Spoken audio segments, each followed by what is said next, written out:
I've been searching for this all my life. You're just my type. I've been looking for a boy. First of all, I would like to thank each of my friend who had watched my video and subscribed, and also give me suggestion how can I improve my video, what improvement can be made to my video.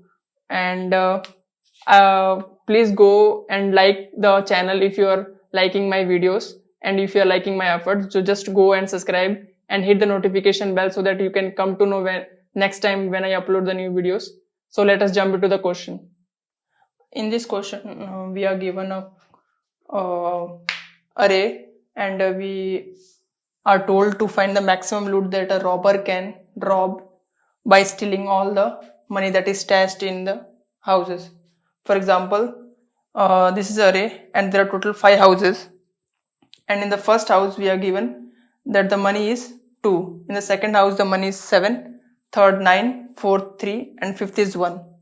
So in this array we need to help this robber, just bear with my drawing, so help this robber to rob the houses and gain the maximum loot that he can gain.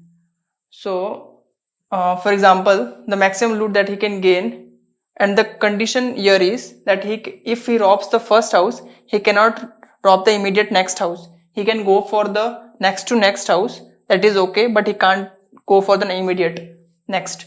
So for example, if he robs the house first, then he can go for 9 or go for 1, but he cannot go for 7 and 3. So the maximum loot he can gain is 2 plus 9 plus 1, which is nothing but 12. If you go for 7 and 3, the maximum that he can gain is 10, but we have to go for maximum, so the answer is 12. So the approach we are going to use for your finding the maximum loot is dynamic programming.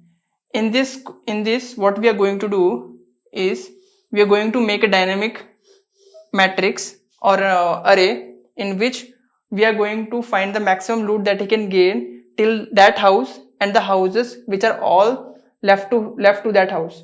So for example, there will be 3 cases. The first case is like the input is 0, means there is no houses, so the maximum loot I can gain is nothing but 0. If the houses are if the house is only 1, then the maximum he can gain is the loot which is available in the first house. And if the houses are 2, then he can gain the maximum loot is nothing but the maximum of those two houses. And in this array, so first we'll be taking the houses which he can gain up to first house is nothing but 2. For the second, he can go is for 7. So we'll be using this formula. dp of I is nothing but the maximum that he can gain is nums of I, which is that house, plus the element which is nothing but I minus 2, the second element, or dp of I minus 1. The maximum of this will gain the element or the money which he can gain till that house or all the houses before to that. So here the 7 till second element he can gain maximum is 7. For the third element he can go 9 plus 2, which is 11, comma the immediate previous element is 7. So in this case the maximum he can gain is 11, maximum of 11 and 7. For the fourth house he can go 3 plus 7, which is nothing but 10, comma the previous element 11. So the maximum till fourth is 11. Now for the last, maximum he can gain is nothing but 11 plus 1, which is 12, comma the previous element which is 11. So maximum of these two gives him 12. So we will be getting the answer at the last. So we will be returning dp of the total number of houses which are available, which is nothing but nums of size minus 1. So this will give the answer to this question, which is nothing but the maximum loot he can gain till the last element, which is nothing but all the houses which are. So first we'll check the conditions, which is nothing but if there is no element. So if the size equal to 0, then just return 0, because we cannot rob any house in that case. If the nums or the element that are present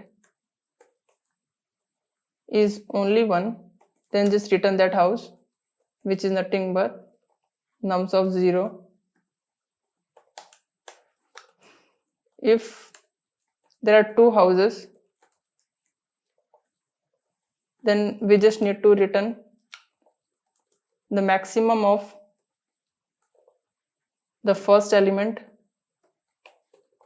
and the second element.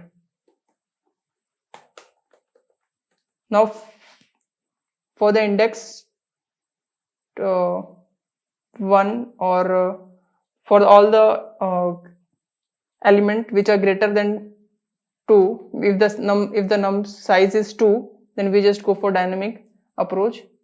So in that we'll just make a vector, or no, just array, which is nothing but of size nums.size.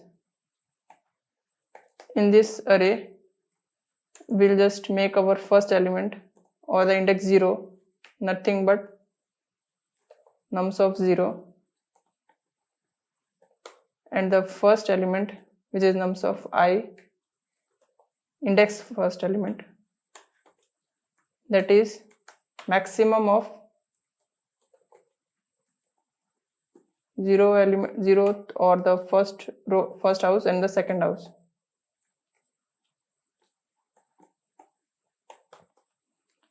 Now after that we just go for the formula.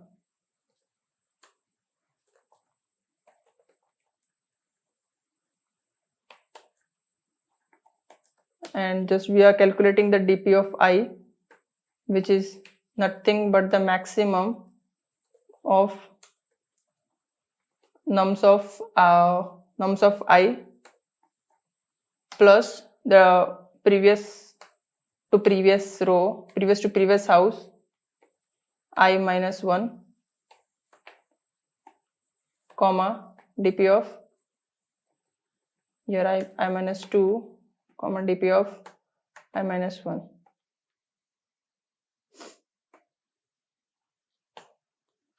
And at the last we just return the dp of nums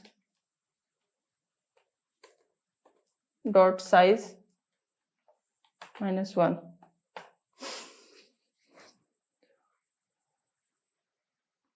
It looks good, just run the code.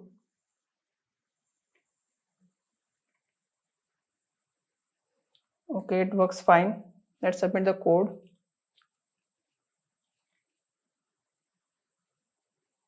Okay guys, thank you for watching the video, and if you're liking my video and my efforts, just go and subscribe and just hit the notification bell, because it is important. When I come and upload the new video, you come to know that I have uploaded video, and you just come and see and give me a valuable suggestion. Thank you for watching. See you in the next video.